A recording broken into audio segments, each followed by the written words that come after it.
مریضانو ته یا خپل قوم ته یا خپل رونو خويندو ته هغه سيزونه مخې ته راوړم چې یره تاسو ته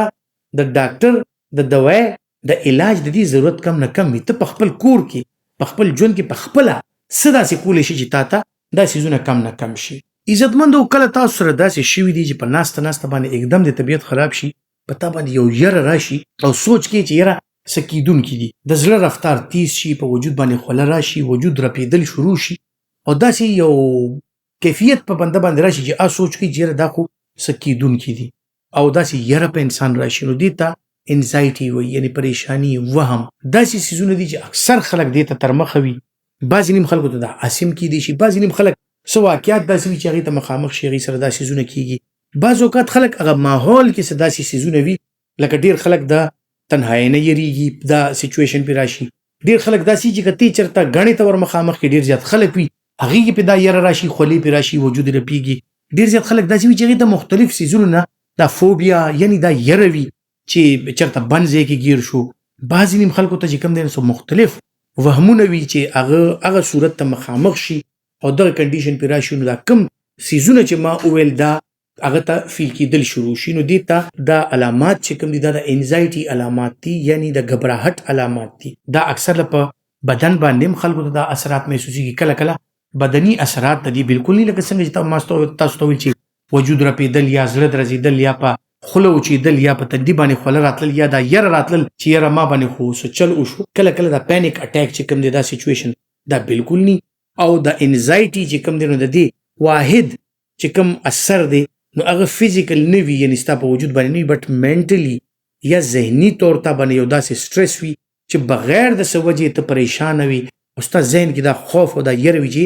یره څه کیدونکي دي. ستا په بدن باندې د هغې پته نه لګي خو احساس درته داسې کېږي چې یره څه کیدونکي دي. بعضې نیم خلکو کې مختلف قسم داسې سوچونه وي، داسې دغه راځي، نو دا انزایټي یا د سټرس یا د یرې یا د غبراهټ علامات دي. اوس دا یره چې کوم دی مختلف څیزونو سره راځي، د دې مختلف فیکټرز دي، یعنی ډپریشن سره هم راتلی شي، داسې څه واقعات وي بنده سره، داسې یو سچویشن نه بنده تېرېږي چې هغه ته څه ناڅه مسایل دي د هغې د وجې نه. بعض اوقات د داسې څه هېڅ څه مسلې نه وي، بنده ټیک ټاک وي، خو دغه څیزونه ورسره وي، نو دا سټرس انزایټي او خاص کر بیا د نن سبا دور کې چې هغه داسې د یو نفسه نفسي والا دور دی چې هر سړی په څه ناڅه پریشانۍ کې ګرفتار دی د څه ناڅه وجې نه، لکه د روزګار مسلې، دغسې د کور مسلې، دغسې ډېر څیزونه داسې دي زمونږ په کلو کې، زمونږ په علاقو کې، زمونږ په کام کې دا غربت چې کوم دی دا څنګه حالات چې روان دي، دا څنګه سیکیورټي سچویشن چې کوم دی، یعنی ما سره دا احساس دی چې یار زما چې کوم دی نو تحفظ نشته، زما د بچو تحفظ نشته،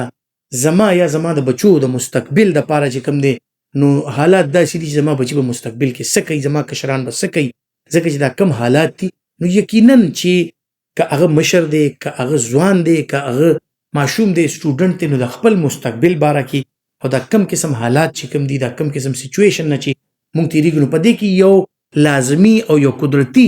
امر دی دا چې خامخا به څه لږ ډېره پریشاني، انزایټي، غبراهټ دا څیز وي. بل مختلف داسې فزیکل کنډیشنز هم دي، داسې بیماریانې هم دي چې هغې سره دا غبراهټ کیدی شي، یعنی شوګر، بلډ پریشر، مختلف داسې خصوصا د موټاپې شکار چې کوم خلک دي هغې عصبي کمزورۍ والا خلک دغه کسانو کې هم داسې زیات وي. او دا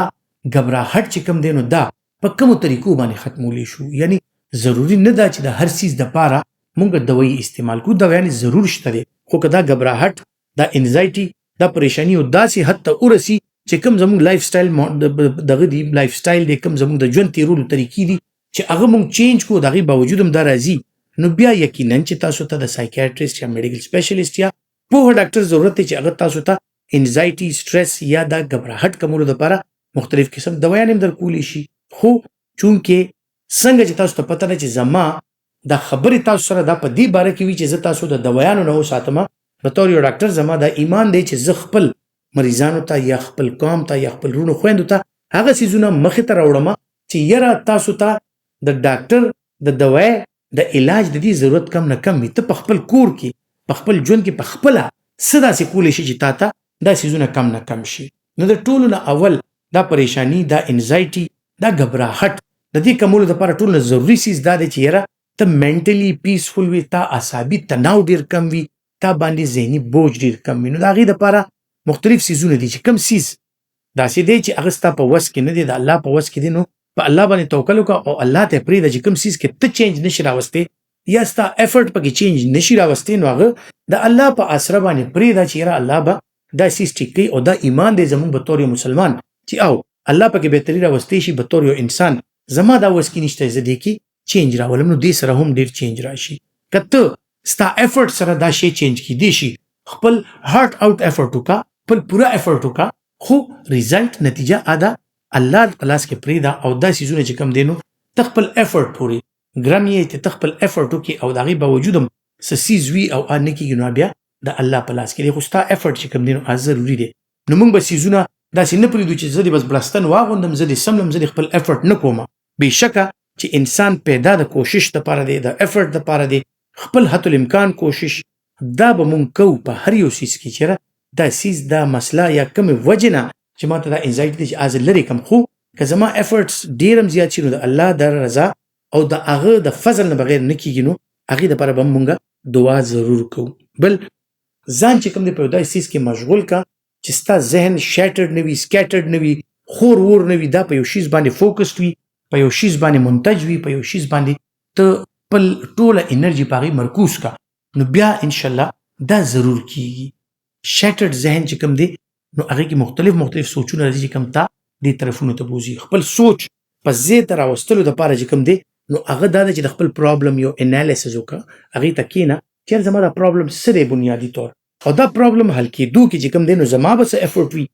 او نور چې کوم دی دا څه طریقې داسې دي چې دا حل آیا کېدی شي یا نشي کېدی، نو هغه حل طرف ته سوچ شروع وکړه. بیا چې کوم دی ټول نه ضروري څیز ځان ریلیکس ساتل دي. اوس ځان ریلیکس ساتلو دپاره د ټولو نه اهم څیز چې کوم دی نو استه یو داسې لایف سټایل دی، یو داسې د ژوند طریقه ده، یو داسې د ژوند طرز دی چې ته په هغې باندې روان یې چې ته ریلیکس وي، چې ستا خوب په ټایم وي، ستا ناسته پاسته ټیک وي، ته یو پازیټیو طریقې سره خپل ژوند تېرې، پازیټیو ملګرو سره کښېناستل، پازیټیو خلکو سره کښېناستل، د نیګیټیو څیزونو نه ځان لرې کول، او هغه خلک چې تا ورانې طرف ته راکاږي هغې نه ځان لرې کول، پوهانو خلکو سره کښېناستل، نیکانو خلکو سره کښېناستل، دې سره کښېناستل چې کوم دی نو هغه تا یو ښه طرف ته راکاږي، او ستا ذهن چې کوم دی نو په یو څیز باندې داسې طریقې سره مرکوز کړي چې ستا هغه ذهن یو څیز ومني، او دا نور خیالات یا سکیټرډ خیالات یا ګډوډ خیالات چې کوم دی دا کم شي، او ستا انزایټي کمه شي. بیا چې کوم دی یو هیلدي لایف سټایل، یو داسې لایف سټایل چې کم کې تاسو ریلیکسیشن ټایم ضرور وي، لکه په سپورټس کې، په لوبه کې، په ریډینګ کې، په یو ښه هیبټ کې ځان ته ورکړه، تلاوت خپل عادت جوړ کړه، مونځ او دس خپل عادت جوړ کړه. د خدای تعالی د قربت چې کوم دی، د الله تعالی د قربت چې کوم دی زمونږ د خوږ مذهب چې کوم فطرت ته ډېر نږدې دی، د اسلام چې کوم تعلیمات دي او د هغه چې کوم طرز عمل دی، کوم طرز ژوند دی، د ژوند دا کومې طریقې دي، دا مونږ تخیلو یقینا چې په هغې مونږ روان شو، دا سټرس، انزایټي او دا بغیر د څه وجې چې مونږ ځان ته دا مسلې درولي دي دا ډېر زیات کم شي. نو دین سره لګاو پیدا کوي، عبادت سره لګاو پیدا کوي، خپل اکټیویټیز داسې کوي چې څه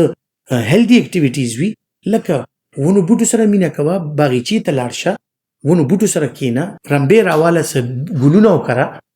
ګارډنینګ وکړه، ریډینګ وکړه، خپل سپورټس، خپل څه